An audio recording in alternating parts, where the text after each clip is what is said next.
Thanks for the introduction. I'm a senior data scientist with Talo's team of Cisco Security Business Group, and I'm a part of Cisco San Francisco Innovation Center. So just before I get started, I should mention that this was a 90-minute talk that I had to squeeze in 15 minutes. So I apologize in advance if I skip a lot of details, and I'm more than happy to discuss the details afterwards. Entity resolution is also known as record linkage. The fact is, entities could be referred to in different ways. We just saw an example of it a second ago. Entity resolution, also known as record linkage. Two different representations for the same thing. For people, that happens. For countries, many different ways to refer to this country. For monuments, Statue of Liberty, Lady Liberty, Miss Liberty, all representations of the same entity. So what entity resolution tries to do is it tries to identify descriptions of same entities in your data. So this is a field that has been very deeply studied. It has a very rich literature around it. From that literature, I borrowed some of the ideas, and here is the list of ideas that I borrow. String similarity measures. The fact is that almost all of our data is textual. Therefore, to kind of compare these different representations, you need measures to compare different strings. I put together more than 80 different string similarity measures. Some of them are very popular, like bigrams and n-grams. There are lots of others, soundex-based, and a lot of them. So I put together 80 of them. I reduce correlation or remove correlation by stuff like Cholesky factorization and things like that. So I now have a string similarity measure that is based on many different similarity measures, string similarity measures, and it compares two strings from many different perspectives. Blocking algorithms, I'm going to completely skip that. I didn't go through the details of string similarity measures. I'm not even going to talk about blocking algorithms, but these are a very big part of entity resolution problem. And the idea of using graphs. So I'm going to be using these ideas in the entity resolution framework that I built. So there are two major classes of entity resolution problems. The first case is where you have standard representations for the entities that you're studying. So for instance, country names. There exist standard representations for country names. There exists a standard 2-letter code for each country, standard 3-letter code, and so on and so forth. The second case is that there exists no standard representation for the entities that you're studying. Or there exist standard representations, but you don't have that in your data. You can't use it. People, monuments, for instance. These don't have standard representation. The last one is the whois data for domain name. So if you don't know what whois is, I'm just going to mention it because it's important for the rest of the talk. Each domain name, like google.com or whatever, has whois data associated with it. Basically tells you information about people who are behind that domain name. Email addresses, name servers, billing addresses, things like that. So how does my entity resolution algorithm work? So I'm going to walk through an example to show how it works. And I'm going to look at the whois data for .com domains. So all the .com domains that are out there. And let's say that we are interested in registrant country, because that's easy to kind of understand. So each domain has a registrant country. In the data set, we have 115 million records, 115 million .com domains. And for the registrant country, we have 80,000 unique values. Think about it. There are 250 countries out there. around that number. There's 80,000 unique values in my data set for registrant country. There are lots of phone numbers there. There's lots of gibberish there. So I want to attack that issue.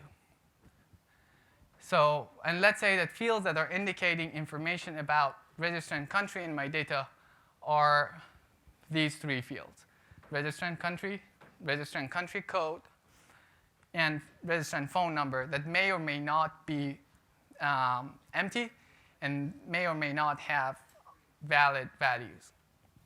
Here's an example. For instance, registrant country is Czech, registrant country code is empty, and registrant phone number is this number here. And from that, I can extract the calling code, which is 420, and that gives me some indication about what the registrant country is. So I have this set of information. So next, I build a graph for this. So my graph has two sides. It has the non-standard side and the standard side. On the non-standard representation side, for each one of these domains, for each one of the 115 million domains, I have one node, and that node contains these fields: country name, country code, and country calling code. So I have 115 million of these nodes. And then on the standard side of my graph, I have 247 hypernodes like this for each one of the countries that are out there. Each hypernode contains 4 other nodes: country name, country 2-letter code, country 3-letter code, and the country calling code. For the set of reasons that will hopefully become clear later on, these nodes are all bidirectionally connected to each other in each one of the hypernodes for the standard side. And this is the schema of the graph that I built.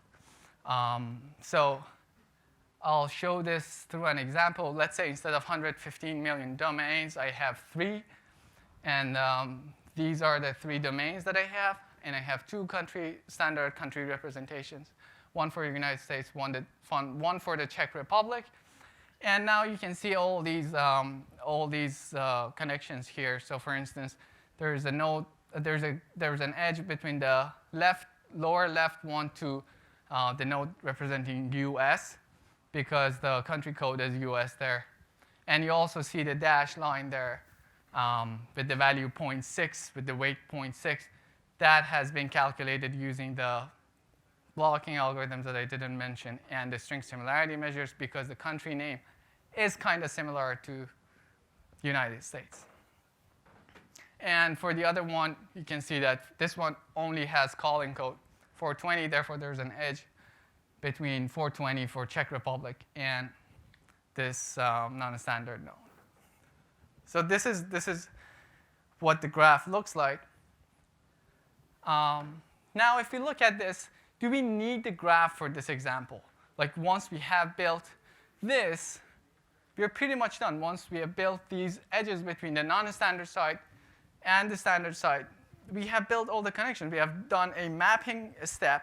Now, if we do reduce, we can figure out, OK, this one is United States and this one is Czech Republic, probably. But that's true. That's exactly true.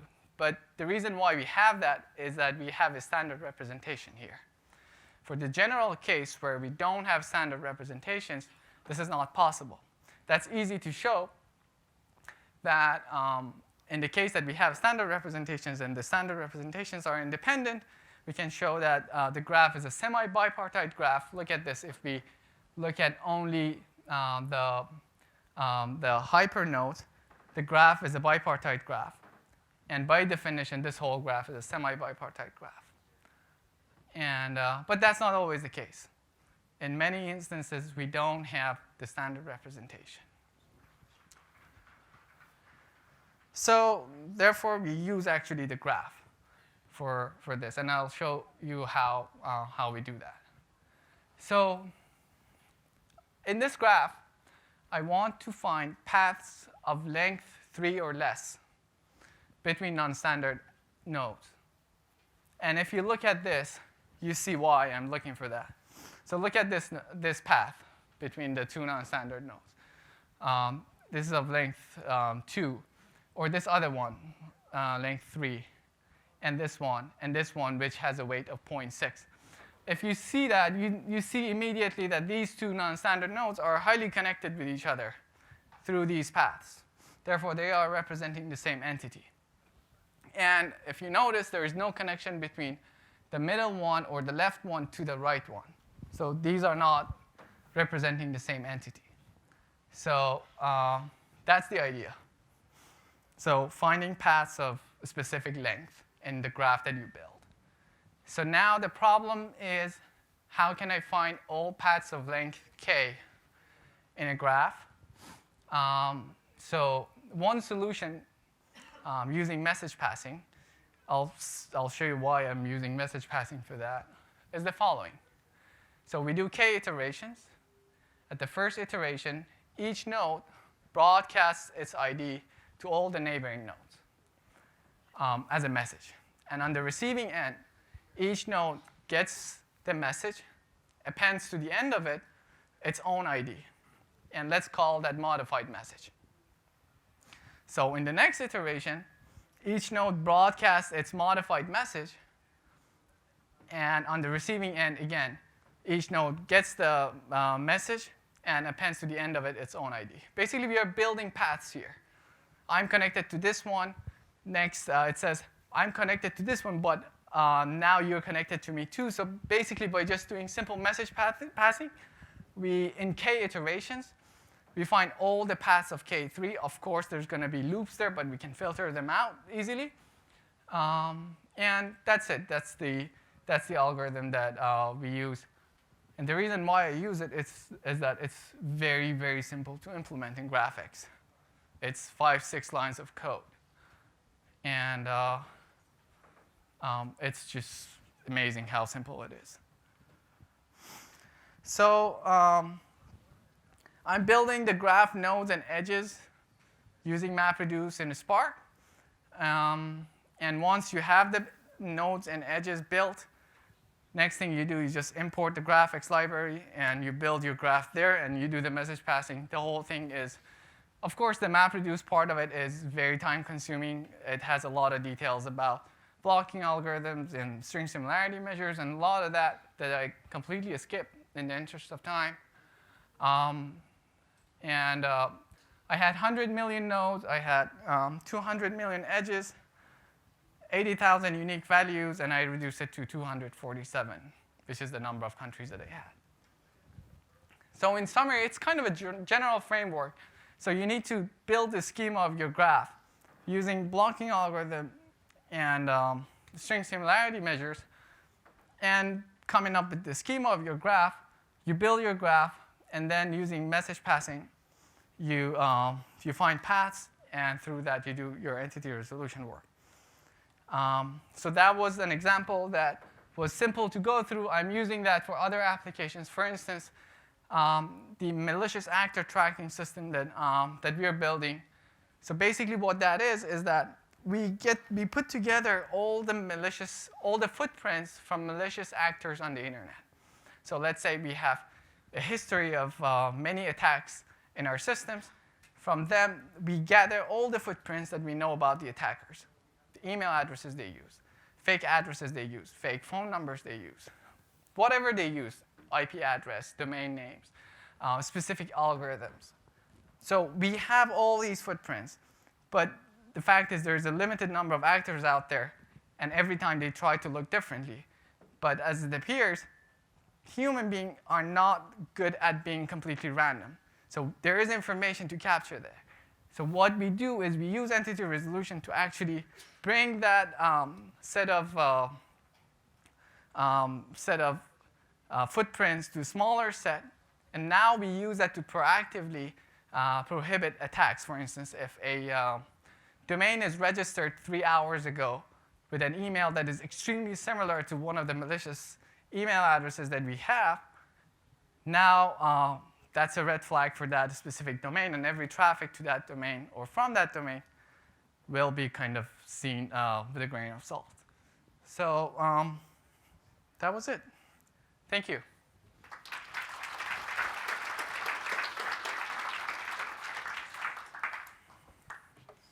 Sure.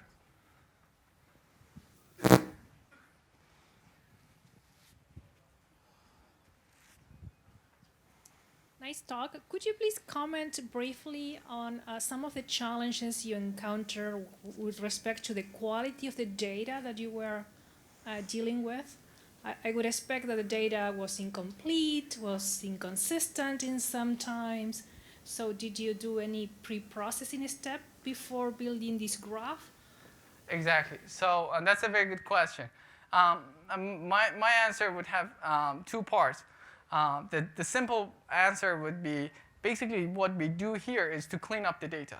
Like entity resolution, one of the applications of it could be data cleanup. But to give you more details about the data, I mentioned we had 80-something thousand unique values. That value indeed was 8,500,000 before I started this process. So we had to do a lot of parsing, a lot of regexes, a lot of work to get it to somewhere that it was not completely trash, because if you just feed the algorithm trash, you're not going to get anything out of it. But very good point. Yes, we had to do significant cleanups beforehand.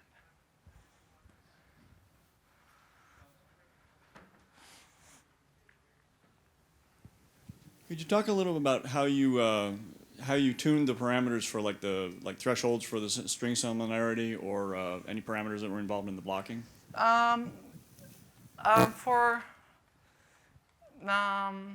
We didn't really have a lot of that. So here, for instance, you can see that we have different kinds of edges here, right? So not all of them are with the same weight. Not all of them has a weight 1. So we had to play. For instance, if the calling code is the same, that gives some information, but it's not as strong as when the country code is the same. So we had to play with that. But for string similarity measures, yes, we had to do a little bit of tuning to, for instance, as I mentioned, I made something that I would like to call the mega string similarity measure, which is the combination of these. I had to play around with that, add and subtract, and play with the weights in order to get something that actually not only algorithmically makes sense, but also when I look at it as a human being, when I expect like something in the neighborhood of 0.6 to 0.8, I don't get 0.3. So that involved a little bit of playing around too. Thank you.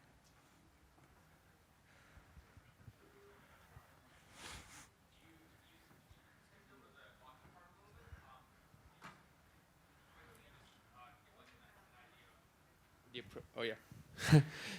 So you skimmed over the blocking part a little bit fast, and could you give like some quick idea of how you went through that and like what you used for blocking? Sure, we can. Let's definitely talk about it offline. But yeah, I'm just going to give you a very quick, like why even we need to do that.